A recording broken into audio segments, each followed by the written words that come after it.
मैं आपका और कहाँ रहते हैं, क्या परेशानी हुई जो आपको मीडिया सामने आई? मेरा नाम मोहम्मद याकूब अली है। हम नादरगंज एयरपोर्ट के पास रहते हैं, 3 नंबर बगिया में। ठीक है। क्या दिक्कत हुई आपको? दिक्कत ये हुई कि मेरे साड़ू की जो बहू है जी जी। उसने एजाज खान को यानी साड़ू के लड़के से फंसा के धोखे से शादी करी। जी जी। ठीक है, झूठ बोल के उसको फंसा लिया अपने जाल में और उससे शादी करी। जी। और उसके बाद में जो उसने जो है उनके घर पे कब्जा कर लिया। कब्जा करने के बाद उनको घर से बेघर कर दिया। ठीक है। अब मेरे ऊपर वो आ गई, मेरे घर पे आ गई। कब आई थी? वो हमारे यहाँ आई थी 5 तारीख को। क्या करने आई थी? वो आई 5 तारीख को 2-3 आदमियों के साथ, जिसमें उनके भाई थे नसीम खान। किसके भाई थे? मेरे साड़ू के भाई थे जी। और मेरे साड़ू की बहू थी अदीबा खान। जी। और उसके साथ एक आदमी था, उसका नाम लईक था। वो आए, उन्होंने मुझे बुलाया बाहर। मैं बाहर गया। बाहर जाने के बाद उन्होंने साइड में ले गए, हमसे कहने लगे ऐसा है कि 5 लाख रुपए दो हमको तो तुम फ्री हो जाओगे, टेंशन फ्री, वरना हम तुमको बहुत बुरा फंसा देंगे। और वो औरत ये कह रही थी, जो मेरे साड़ू की बहू है, वो ये कह रही थी हमको, कह रही थी मैं तुम जैसे एजाज को फंसाया है, उसके घर पे मैंने कब्जा करा है, वैसे ही मैं तुमको फंसा के गैंग रेप में और तुम्हारे घर पे भी मैं कब्जा कर लूँगी, नहीं तो मुझे 5 लाख रुपया दो और 4-5 दिन का समय दे रहे हैं। अगर दे दिया इसमें तो ठीक है, और वरना आप बताइए साहब, मैं गरीब आदमी। ये मामला कितने दिन पहले उसने शादी की थी? ये शादी हो गई होगी मेरा ख्याल 4 और महीने हुए होंगे। जी जी। हाँ, 4 और महीने। अब उसके बाद आपके पास आ रही है? हाँ, उनको तो उनके घर पे कब्जा कर लिया है इसने। जी जी। और उनको बेघर कर दिया है, और वो समझ लिए उसको फंसा के शादी करी। अब ये इसका भाई जो है, मेरे साड़ू का भाई, वो उसने कब्जे में ले लिया उस औरत ने। वो औरत गंदी है, गलत है। उसने पता नहीं क्या उसके जाल साजी में इनके साड़ू के भाई को भी फंसा लिया और उनके खिलाफ कर दिया मेरे साड़ू के। और वो साला मैं अदीबा को नहीं जानता हूँ, ना मैंने कभी देखा, ना वो मेरा घर जानती है। ठीक है। लेकिन इनका साड़ू, जो मेरे साड़ू का भाई है, वो मेरा घर जानता था, भाई रिश्तेदारी है। वो उसको लेके आया और एक लईक नाम का आदमी है उसके साथ में। और वो ये भी हमसे कह रही थी कि अगर तुम मुझे पैसा नहीं दोगे तो मैं लेडीज़ हूँ, मेरी सुनवाई होगी हर जगह, मैं जहाँ जो बोल दूँगी वही मान्य होगा। और वो लईक नाम का जो बंदा था, वो ये कह रहा था कि तुम मेरी सोर्स बहुत ऊंचे ऊंचे लोगों में है, तुम मेरा कुछ उखाड़ नहीं पाओगे, इसलिए बेटा तुम 5 लाख रुपये दे दो तो तुम्हारी जान छूटेगी, वरना तुमको जेल करवा देंगे और तुम्हारे घर पे कब्जा कर लेंगे, तुम्हारे ऊपर झूठे केस लगा के, और वो भी गैंग रेप लगाएंगे तुम्हारे ऊपर। वो ऐसे कह रही थी। तो मैंने कहा भाई मेरी इसमें क्या गलती है, तुम लोग अपना मैटर जाके समझो। लेकिन वो कहने लगी नहीं, ये तुम्हें देना पड़ेगा और तुम उनके साड़ू हो, समझे, और वरना मैं तुमको फंसा दूंगी गैंग रेप में और तुम्हारे घर पे भी कब्जा कर लूँगा। मेरे साड़ू के घर पे कब्जा भी कर लिया, उसका सामान वामान भी उसने बेचा और मेरे साड़ू को घर से बेघर कर रखा है, समझ रहे। और वो लईक खान भी कह रहा था कि तुम मेरा कुछ उखाड़ नहीं पाओगे। वो मसला ये है कि मेरी पहुंच बहुत ऊपर।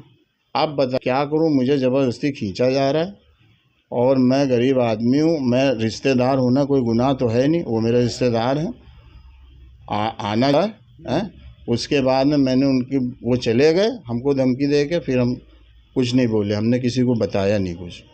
उसके बाद में ये लोग 12 तारीख को मेरे यहाँ फिर आए और 12 तारीख को मैं फैमिली समेत, अपने एक रिश्तेदार है वहाँ गया हुआ था।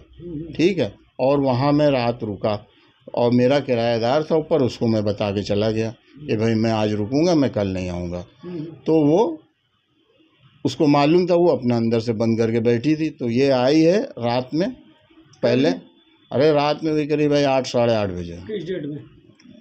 12 तारीख को, 12 तारीख को आई थी। और उसके बाद में करीब 4 बजे शायद मेरे ख्याल पहले आई है। जी जी जी। अकेले आई है और वो लोग दोनों पहले पीछे रुक गए थे, वो लोग नहीं आए। फिर उसके बाद में मुझे तो मालूम नहीं, मैं तो यहाँ हूँ नहीं। आके याकूब अली कहाँ है, बुलाओ, ये वो ऐसा वैसा पूछा। तो उसने किराएदार ने कहा कि वो तो चले गए अपने रिश्तेदारों के, वो कल आएंगे। तो फिर ये सोची कि जब आप झूठ। घर पे नहीं थे तो ये बातें आपको कैसे पता चली कि आपके घर आई? ये जब मैं आया हूँ दूसरे दिन, तो पहले तो मेरे किराएदार ने मुझे बताया, और जो बाद में जब मैं घर के अंदर आ गया तो एक एक करके मोहल्ले वाले भी बताने लगे कि वो आई थी, बड़ी खतरनाक औरत लग रही थी, बहुत चालू लग रही थी, उसके साथ 2 आदमी भी थे, ये वो, और पुलिस को लेके आई थी, दोबारा फिर आई है 4 बजे के बाद, फिर रात में पहुंची है करीब 11-12 बजे, 11:30 बजे, फिर ये पुलिस को साथ में लेके आई। और पुलिस के सामने भी सब मोहल्ले वाले थे, उनके सामने गाली गलौज बकरी थी कि ऐसा है वैसा है, और मैं इसको जो हूँ अंदर करवा दूंगी, मैं इसको जेल करवा दूंगी, जो कि मेरा कोई मैटर है नहीं। अब ये मुझे भी लपेट रही है, और वो मेरे साड़ू। इसकी शिकायत आपने अपनी तरफ से कोई प्रार्थना पत्र वगैरह क्षेत्रीय थाने में दिया? हाँ, मैंने जो है, जब मैंने लोगों ने पूछा कि यह औरत ऐसा कर रही है, सब लोग कह रहे हैं, तो तुम अपना प्रार्थना पत्र दाखिल करो। ये देखिए मेरा प्रार्थना पत्र है, ये मैंने दिया है। कहाँ पे दिया, किस थाने में दिया? ये सरोजनी नगर थाने में दिया था, तो उन लोग ने वहाँ चौकी भेजा, बदाली खेड़ा चौकी। फिर वहाँ क्या हुआ? वहाँ गए, वहाँ सारे एविडेंस लगा, ये लगाया, और जो उसके खिलाफ जो थे पेपर, वो भी जो पहले उल्टे सीधे इसने केस मेरे साड़ू के लड़के पे लगाए थे, वो सब एविडेंस थे, वो सब वहाँ जमा कर दिए। पुलिस अधिकारी ने देखा, कहने लगा हाँ ठीक है, ये आप मुझे दे दीजिए। वो उन्होंने सब पेपर ले लिया, और मेरा वाला भी ये पेपर एप्लीकेशन ले लिया।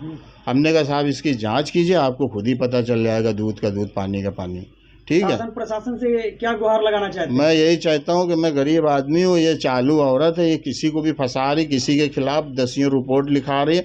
अब ये मेरे ऊपर आके बताइए मेरी क्या गलती? मैं साड़ू हूँ, मेरी रिश्तेदारी है, और मैं कहाँ रहता हूँ? मैं रहता हूँ एयरपोर्ट के पास, वो रहते हैं बाजार खाला।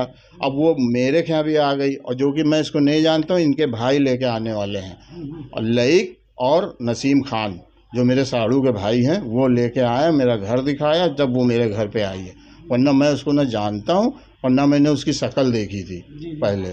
और वो औरत इस तरीके से आई, मुझे पहले पैसे की धमकी। ये जो आप बयान दे रहे हैं, ये आप अपनी मर्जी से दे रहे हैं कि क्या किसी के सिखाने पे आप? ना ना ना, अरे भैया मैं बहुत पीड़ित हूँ, मैं बहुत दुखी हूँ। एक तो मैं बीमार चल रहा हूँ, ठीक है, मेरा परिवार खुद ही दुखी है, हैं कि बताओ ये नई मुसीबत कहाँ से आ गई। मैं पहले से बीमार चल रहा हूँ, मैं पहले से टेंशन में हूँ,